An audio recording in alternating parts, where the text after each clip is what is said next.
Քաղաքական հարցերով ԱՄՆ պետքարտուղարի տեղակալ Էլիսոն Հուքերը մեկնել է Բաքու հանդիպել Ադրբեջանի արտգործնախարարի հետ։ Քննարկվել են երկկողմ գործակցության հեռանկարը, Ադրբեջանի եւ Հայաստանի միջև խաղաղության գործընթացը, ինչպես նաեւ տարածաշրջանային եւ գլոբալ անվտանգության հարցեր։ Կողմերը գոհունակություն են հայտնել, որ օգոստոսի 8-ին Վաշինգտոնում ձեռք են բերվել պատմական պայմանավորվածություններ։ Ընդգծվել է ռազմավարական գործընկերության ամրապնդման, տարածաշրջանային կայունության համար համատեղ ջանքերի կարևորությունը։ Ըստ ադրբեջանական կողմի հաղորդագրության Ջեյհուն Բայրամովը նշել է, որ Բաքուն շահագրգռված է Թրամփի ուղի նախագծի աշխատանքներն արագացնելու հարցում։ Հուքերը հանդիպել է նաև Ադրբեջանի նախագահի օգնական Հիքմեթ Հաջիևի հետ, քննարկել Հայաստան-Ադրբեջան հարաբերությունները, խաղաղ կարգավորման օրակարգի առաջմղման եւ հաղորդակցությունների ոլորտում տարածաշրջանային նախաձեռնությունների իրականացման հետ կապված հարցեր։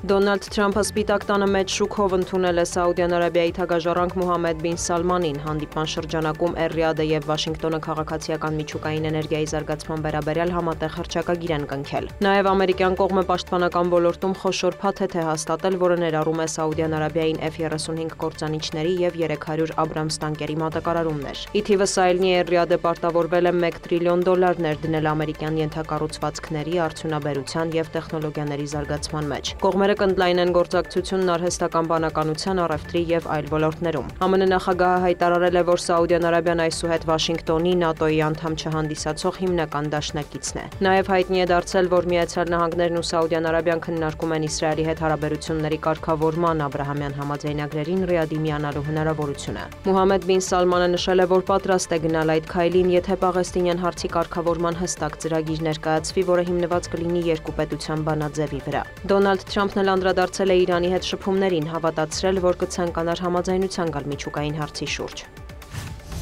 Լեհաստանի ԱԳՆ-ն հայտարարել է, որ փակվում է Գդանսկում Ռուսաստանի գլխավոր հյուպատոսությունը, վերջինը երկրում։ Միևնույն ժամանակ արտաքին գործերի նախարար Ռադոսլավ Սիկորսկին վստահեցրել է, որ չեն պատրաստվում խզել Մոսկվայի հետ դիվանագիտական հարաբերությունները։ Հիշեցնենք, անցած շաբաթ Վարշավա-Լյուբլին երկաթգծի վրա 2 դիվերսիա էր տեղի ունեցել։ Վարչապետ Դոնալդ Տուսկը հայտարարել է, որ դրանք կազմակերպել են ռուսական հետախուզական ծառայությունների հետ գործակցած Ուկրաինայի քաղաքացիներ։ Կրեմլը հերքում է բոլոր մեղադրանքները։ Ռուսաստանի ԱԳՆ-ն խոստացել է հայելային արձագանք տալ եւ կրճատել Լեհաստանի դիվանագիտական եւ հյուպատոսական ներկայությունը Ռուսաստանում։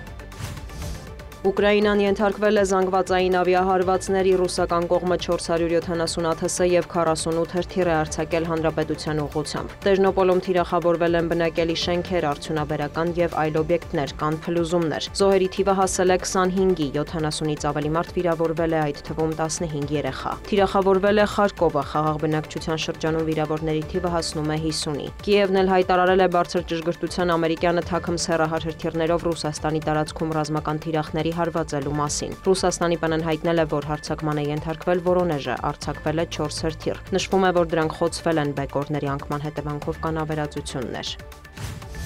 Կրեմլի խոսնակը լրագրողների հետ զրույցում մեկնաբանել է տեղեկությունը, թե Ռուսաստանը եւ Միացյալ Նահանգները գաղտնի խորհրդակցություններ են անցկացրել ռուս-ուկրաինական կարգավորման նոր ծրագրի շուրջ։ Մոսկվան եւ Վաշինգտոնը ուկրաինական հարցով նոր գաղափարների շուրջ չեն աշխատում։ Առաջնորդվում են Ալյասկայում Վլադիմիր Պուտինի եւ Դոնալդ Թրամփի ձեռք բերած պայմանավորվածություններով, ընդգծել է Դմիտրի Պեսկովը։ Ուկրաինայի նախագահն էլ մեկնել է Թուրքիա, որտեղ ամիսներ առաջ տեղի էին ունեցել Կիևի եւ Մոսկվայի պատվիրակությունների վերջին հանդիպումները։ Վոլոդիմիր Զելենսկին հանդիպել է Ռեջեփ Էրդողանի հետ։ Այցին ընդառաջ նա հայտնել էր, որ նպատակ ունի ինտենսիվացնելու ռուս-ուկրաինական բանակցությունները եւ հասնելու իր երկրի համար արդար խաղաղության։ Ուկրաինայի գերակա խնդիրն է անել հնարավորը վերջ տալու պատերազմին, մանրամասնել է Ուկրաինայի նախագահը։ Նրա խոսքով աշխատում են նաեւ գերիների փոխանակման գործընթացը վերսկսելու ուղղությամբ։ Արևմտյան ԶԼՄ-ները գրում են, որ Թուրքիայում կլինի նաեւ ԱՄՆ հատուկ ներկայացուցիչ Սթիվ Ուիտկոֆը, Մոսկվան ներկայացված չի լինելու բանակցություններին։ Կրեմլից հայտարարել են, որ կսպասեն տեղեկությունների, թե ինչ է քննարկվել Ստամբուլում։